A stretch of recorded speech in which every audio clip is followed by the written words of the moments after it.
Hi అండి, welcome to my mini vlog. ఈరోజు మన వీడియోలో మటన్ కర్రీని ఏ విధంగా ప్రిపేర్ చేయాలో చూపిస్తాను, చూసేయండి. 1 కేజీ మటన్ని ఫ్రెష్గా కడిగేసుకోవాలి. ఇందులోకి 4 టేబుల్ స్పూన్ వరకు కారం, 1 టేబుల్ స్పూన్ వరకు ధనియా పౌడర్, 1 టేబుల్ స్పూన్ వరకు పసుపు, అలాగే టేస్ట్కి సరిపడంత సాల్ట్ వేసుకొని కలిపి పక్కకు పెట్టేసుకుందాం. ప్రెషర్ కుక్కర్లోకి 4 టేబుల్ స్పూన్ వరకు ఆయిల్ వేసుకోవాలి. ఇందులోకి అల్లం వెల్లుల్లి పేస్ట్, అలాగే పచ్చిమిర్చి ముక్కలు, ఉల్లిపాయ ముక్కలను వేసుకోవాలి. 2 ఆనియన్స్ని ఈ విధంగా ఫ్రై చేసుకొని మిక్సీ పట్టేసుకొని వేసుకోవాలి.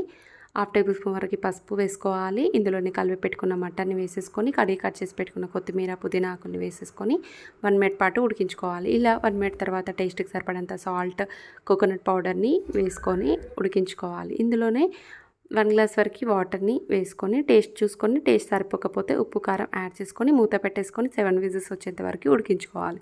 ఈ విధంగా 7 విజిల్స్ వచ్చిన తర్వాత స్టవ్ ఆఫ్ చేసేసి మూత తీసి చూద్దాం. మనం కర్రీ అనేది ఈ విధంగా ఆయిల్ సపరేట్ అయ్యి రెడీ అవుతుంది. ఇది చపాతీలోకి, రైస్లోకి చాలా బాగుంటుంది.